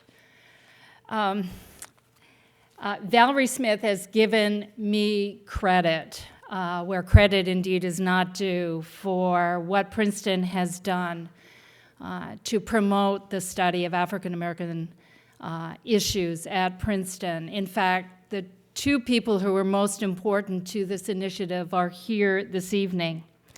Kwame Anthony Appiah was the individual who I asked for 4 years ago now to chair a committee to really prepare a vision for how African American studies should be conducted at Princeton. And for a year, when Anthony, I know, would have rather been writing his marvelous books, he chaired that group of thoughtful faculty who came up with a vision that made a great deal of sense for Princeton. But all of you know it's not sufficient to have a vision. You have to then make it happen. And Val Smith, when she agreed to be the founding chair of the Center for African American Studies, immediately went to work and realized the vision that Anthony's committee had put in place. And Valerie has told you, I think, what that vision for us has been. First and foremost, it is to interrogate the role of race in general and the African American experience of race in particular in America through the prism of as many disciplines as we can imagine at Princeton, whether it is literature or history or sociology or politics or economics, music, art, theater, and yes, Skips, genetics. I'd like to take some credit for the fact that Skip has told me he has taken now not one but 2 courses in genetics, and as all of you know, is interested in the genetics of race. So I hope you don't mind that I'm taking credit for that. You deserve the credit. All right, good.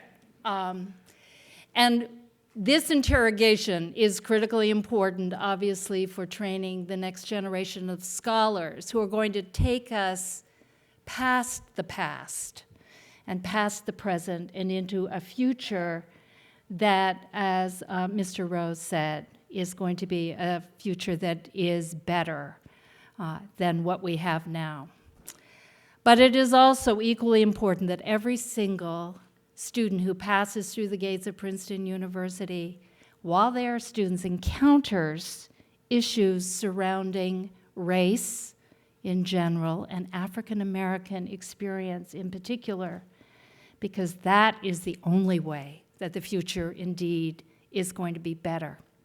So I want to thank my 2 wonderful colleagues who are here this evening, Anthony and Val, for creating a great vision and then to begin to help us realize it. Thank you both, and thank you for this.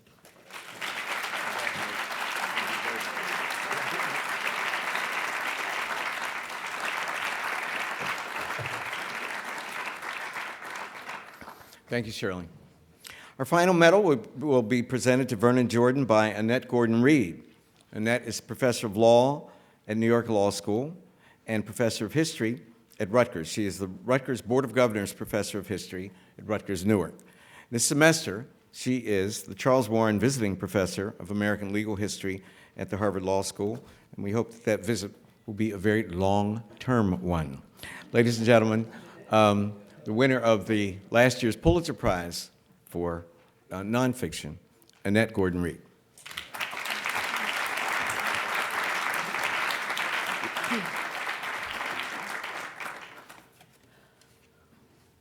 When I first heard that I was going to introduce Vernon Jordan at tonight's event, my next thought, after thinking of what an honor that would be, was to wonder who would get to tell the story of our first encounter. It's such a great story, and he is, among many things, a master storyteller, and he always told it so well when we were on our book tour back in 2001.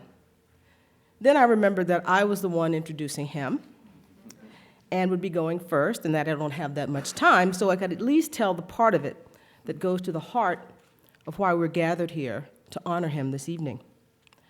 I'd come into my office one weekend afternoon to take care of a few things after having spent some time, ironically enough, in Washington, D.C., at a book signing event that had been less than inspiring. The flashing light on my telephone told me that I had messages. I pressed the button and heard the following. Hello, my name is Vernon Jordan, VERNONJORDAN. I'm a lawyer in Washington. I'm looking for Professor Annette Gordon-Reed to ask her to call me at, and then he gave me the number. Of course I knew who he was, and of course that coming Monday, after waiting what I thought was a suitable time so as not to appear too anxious, I called him back. What followed over the course of the next several years helped change my life profoundly. The truth, of course, is that Vernon Jordan helped change my life even before we first met, which was the main reason that I decided to work with him on his memoirs.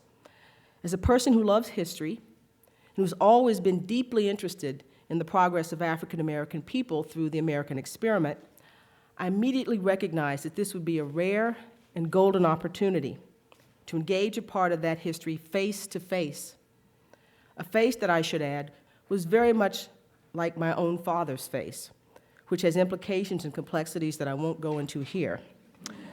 But as you know, and as the program reminds you, Vernon was among that generation of people, that group of leaders who helped bring about the transformation of American society during the latter half of the 20th century. As a small Southern black girl, I directly benefited from these efforts, and so I thought our coming together to write the story of how that was accomplished and the role that he played in it was especially fitting. All the qualities that have made him an admired figure were on full display during the course of our work. The dedication, the seriousness combined with great warmth and humor, the attention to detail, and I have to say, looking back with some degree of embarrassment, his great patience and courtesy with me on the too many occasions when my extreme tunnel vision, and you can ask my husband about that trait of mine, threatened to lead me and us over a cliff. Tunnel vision works best when you're tunneling alone. That is, working solo on a book. It's not so great a thing when you have a partner's feelings and life to consider. But here, as always, Vernon's greatest asset, his extraordinary judgment, saved the day. He was, sometimes to my great frustration, always right, even if it took me weeks, months, or years to find out that he was. That is why so many people have sought and continue to seek his counsel. It is also why I've had many occasions over the years to ask myself, what would Mr. Jordan do? I especially remember his words uttered after some snafu required extra time or effort in the airport. "It's always better to be nice," he said, after I noted how calmly he had handled the ridiculousness of the moment. And he was right. Making a fuss, blowing off steam, seldom advances anything and does nothing but raise your blood pressure. Calmness and courtesy tends to disarm the other side, often turning them into allies rather than enemies. It's a dozen lessons like that I've learned from him. Scholars really are just grown-up students. Knowing Vernon Jordan has been one of the best schools that I could have ever gone to. What a privilege. No one deserves the W.E.B. Du Bois Award more than he, Mr. Jordan. Thank you. Excellent.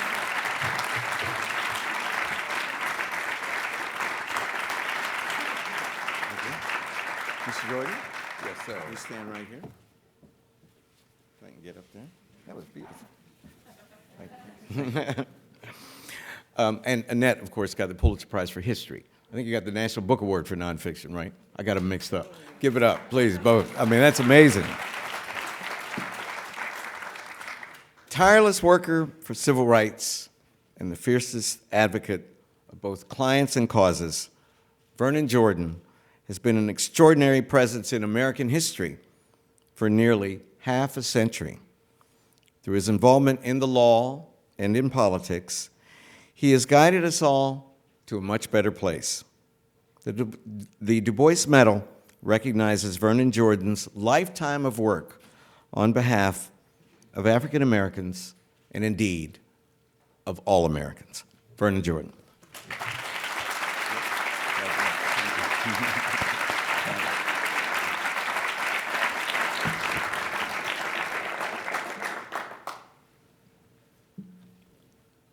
In 1952, I was a senior at the David T. Howard High School in Atlanta, Georgia.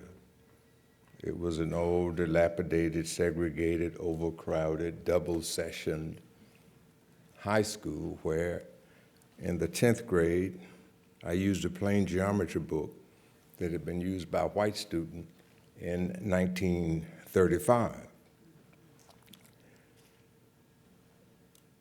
As a part of my preparation for college, I applied to many schools, not the least of which was Dartmouth College. And after I applied, I got a telephone call from the Atlanta president of the Dartmouth Alumni Association. And he asked me if I would come to his office at the CNS Bank building, and I put on my best suit and shirt and shined my shoes, and I went up to the CNS Bank building, and I was seated in his office. He came in and shook my hand and welcomed me, and he said that 10 boys from Atlanta had applied to be freshmen at Dartmouth College beginning in September 1953. And he said, of those 10 boys, you're the only colored, and you have the best record. So the Atlanta Dartmouth Alumni Association will support your application for admission to Dartmouth College. And we want you to go to Dartmouth College, get a good education, and then come back to Atlanta and be a Booker T. Washington for your people. And I said to him, I said, sir, I cannot do that. And he said, why? I said, because I am a W.E.B. Du Bois man.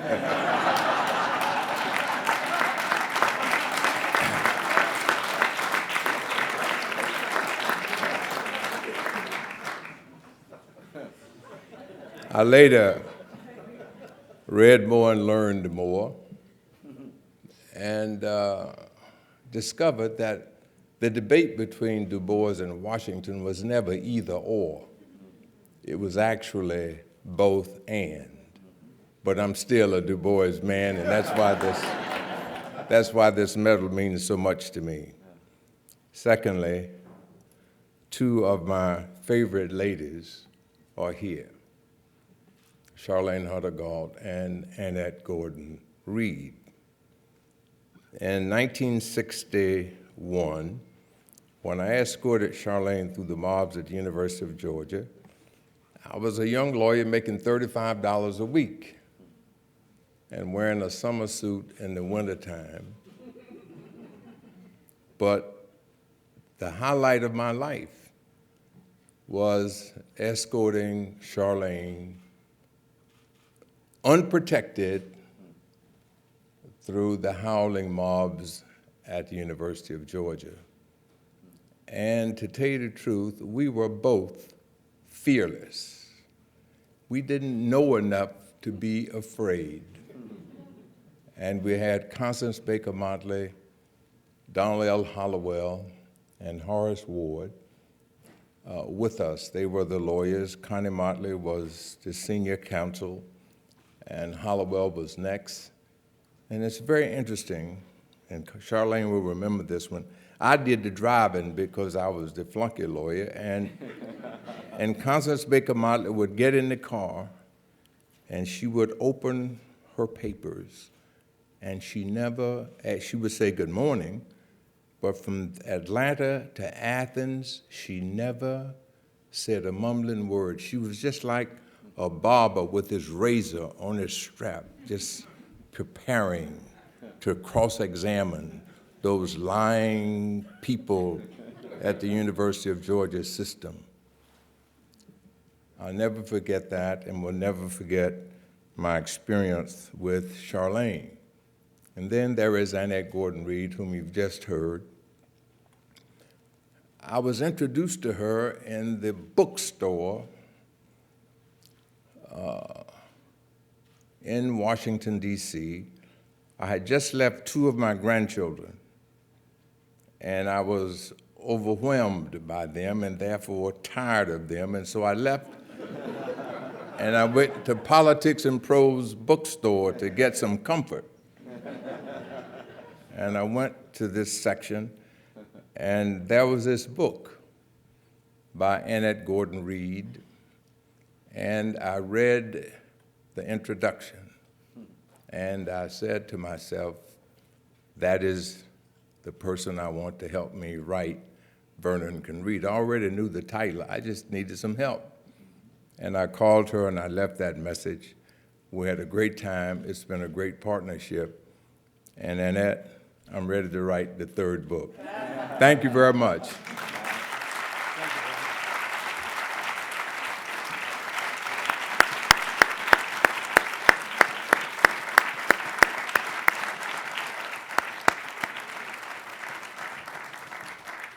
Thank you, Mr. Jordan.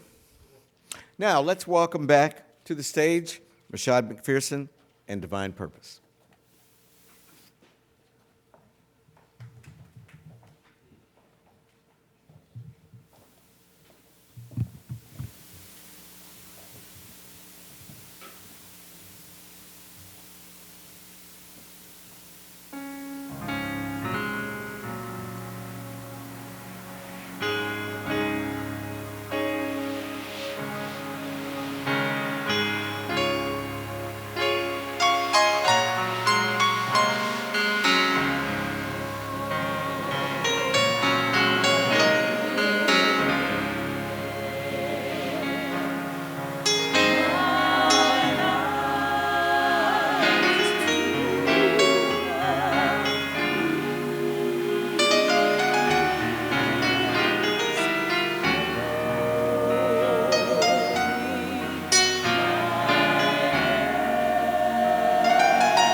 Wonderful.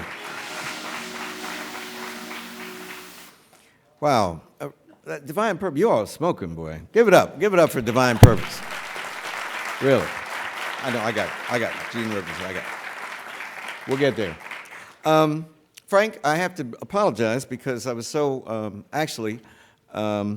moved when you came up that I forgot to read your proper citation, which I'm going to do right now.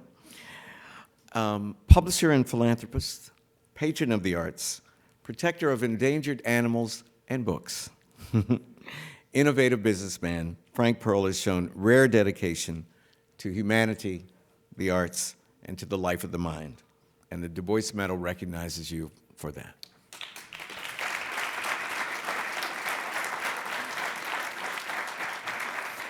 Now, about ready to wrap up.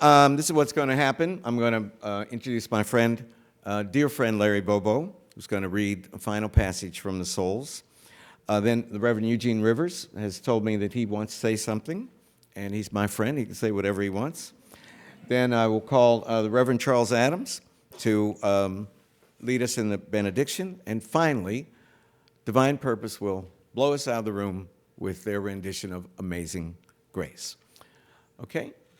And then we can all go and have a martini, Mr. Jordan, and dinner. You think it's a good idea? That's what I thought.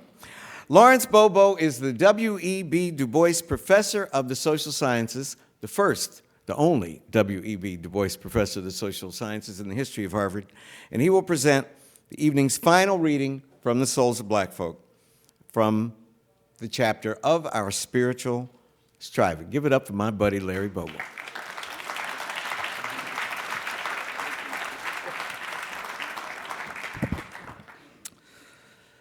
Being a problem is a strange experience, peculiar even for one who has never been anything else, save perhaps in babyhood and in Europe. It is in the early days of rollicking boyhood that the revelation first bursts upon one, all in a day, as it were. I remember well when the shadows swept across me. I was a little thing, away up in the hills of New England, where the Housatonic winds between Hoosac and Taconic to the sea. In a wee wooden schoolhouse, something put it into the boys' and girls' heads to buy gorgeous visiting cards, 10 cents a package, and exchange. The exchange was merry, till one girl, a tall newcomer, refused my card, refused it peremptorily with a glance. Then it dawned upon me with a certain suddenness that I was different from the others, or like, mayhap, in heart and life and longing, but shut out from their world by a vast veil. I had thereafter no desire to tear down that veil, to creep through. I held all beyond it in common contempt and lived above it in a region of blue sky and great wandering shadows. That sky was bluest when I could beat my mates at examination time, or beat them at a foot race, or even beat their stringy heads. Alas, with the years, all this fine contempt began to fade. For the words I longed for and all their dazzling opportunities were theirs, not mine. But they should not keep their prizes, I said. Some, all, I would wrest from them. Just how I would do it, I could never decide. By reading law, by healing the sick, by telling the wonderful tales that swam in my head, some way. With other black boys, the strife was not so fiercely sunny. Their youth shrunk into tasteless sycophancy, or into silent hatred of the pale world about them, and mocking distrust of everything white, or wasted itself in a bitter cry. Why did God make me an outcast and a stranger in mine own house? The shades of the prison house closed round about us, walls straight and stubborn to the whitest, but relentlessly narrow, tall, and unscalable to sons of night, who must plod darkly on in resignation, or beat unavailing palms against the stone, or steadily, half hopelessly, watch the streak of blue above. After the Egyptian and Indian, the Greek and Roman, the Teuton and Mongolian, the Negro is a sort of seventh son, born with a veil, and gifted with a second sight in this American world, a world which yields him no true self-consciousness, but only lets him see himself through the revelation of the other world. It is a peculiar sensation, this double consciousness, this sense of always looking at oneself through the eyes of others, of measuring one's soul by the tape of a world that looks on in amused contempt and pity. One ever feels his two-ness, an American, a Negro, two souls, two thoughts, two unreconciled strivings, two warring ideals in one dark body whose dogged strength alone keeps it from being torn asunder. The history of the American Negro is the history of this strife, this longing to attain self-conscious manhood or personhood, to merge this double self into a better and truer self. In this merging, he or she wishes neither of the older selves to be lost. We would not Africanize America, for America has too much to teach the world and Africa. We would not bleach our Negro soul in a flood of white Americanism, for we know that Negro blood has a message for the world. We simply wish to make it possible for a person to be both a Negro and an American, pardon my editorializing here, without being cursed and spit upon by his fellows, without having the doors of opportunity roughly closed in one's face. Thank you.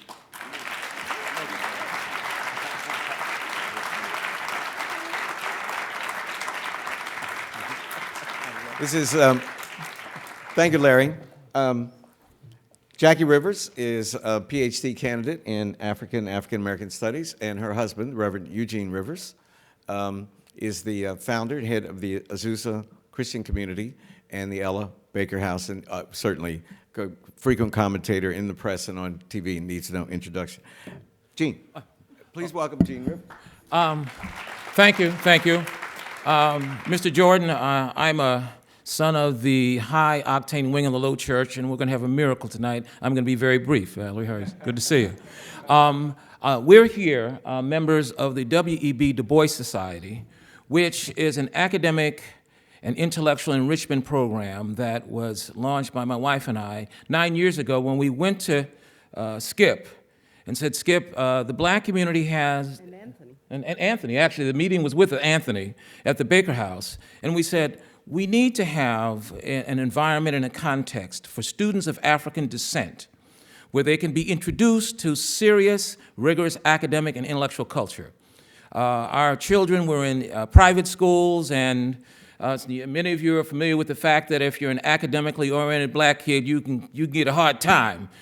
We lived in inner city Boston, and so our children were negotiating being black and academically oriented and dealing with the neighborhoods. And so Skip, unbeknownst to many folks in the country, and Anthony responded immediately. And the W.E.B. Du Bois Society, as an academic and intellectual enrichment program, was created to serve the most underserved, talented black kids in the city. It's now being replicated in Atlanta, Georgia. And the objective was to create an environment for children of African descent where the highest levels of academic engagement they could be exposed to. And so Professor Wilson, Professor Appiah, and a range of, Professor Bobo, and a range of scholars have presented to high school students. Professor Carpy, I don't want to tell me all the names. I don't want to mess up and not get everybody's name, right? That's right, Doc. And so we're here to say, from the black community on behalf of the parents, and hundreds and thousands of young people. During this same period, Professor Gates launched the Martin Luther King after-school program using the Encarta Africana as a teaching device, as a pedagogical device to educate very low-income kids. And we're just here, Skip, to say thank you and we love you on behalf of the children and the parents. And so we've got a present for you. It's not a medal, but it's a present, right? And some flowers. And this is Donna Desilis, Associate Director, who is an alumnus of the W.E.B. Du Bois Society, who then went on to Columbia, graduated and is now back here in Boston. Amen. And so we thank God for you, Skip, and all the work that you've done. And so we just wanted to say thank you. We appreciate all the work that you've done. And although and though this is not quite a beer summit, we are here to thank you. thank you and recognize you for the great work that you've done in the black community. Thank you, buddy. God bless you, brother. Thank you so much. Thank you. Thank you, Gene, Jackie.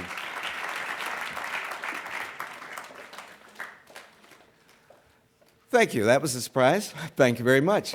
Reverend Adams, please. Let us stand and be dismissed by the words of Dylan Thomas. Do not go gentle into that good night. Old age should burn and rave at close of day. Rage, rage against the dying of the light. Though wise men at their end know dark is right because their words had forked no lightning, they do not go gentle into that good night. Good men, the last wave by, crying how bright their frail deeds might have danced in a green bay. Rage, rage against the dying of the light. Wild men who caught and sang the sun in flight and learned too late they grieved it on its way. Do not go gentle into that good night. Grave men near death and see with blinding sight. Blind eyes could blaze like meteors and be gay. Rage, rage against the dying of the light. And you, my fathers, Du Bois and Brother Blue, there on the sad height, curse, bless us now with your fierce tears, I pray. Do not go gentle into that good night. Rage, rage against the dying of the light. Amen. Thank you, Charles. Divine Purpose, and while Divine Purpose comes to the stage to sing our last hymn, Amazing Grace, just like to thank our colleagues at the Institute of Politics for in their marvelous space, and every year we do this event here, and we do it together. I love this forum. This is the John F. Kennedy Forum, and I just love the feel of it. I think it's perfect. Divine Purpose, Amazing Grace.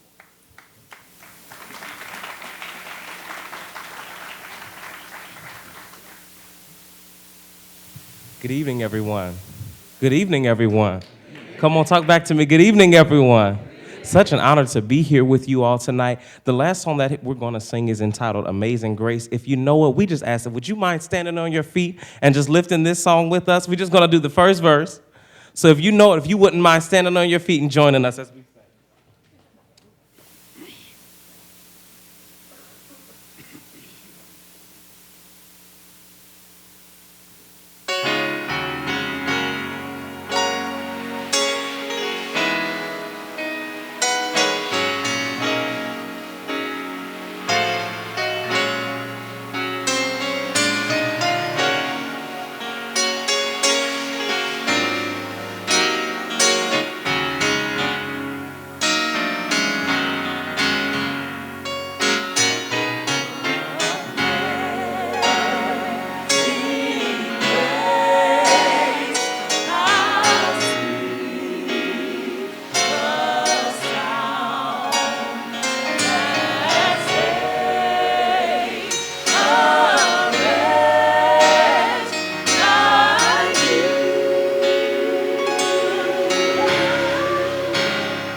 Give it up for Divine Purpose, ladies and gentlemen. Thank you. Thank you, ladies and gentlemen. We'll see you next year. Thank you, medal recipient.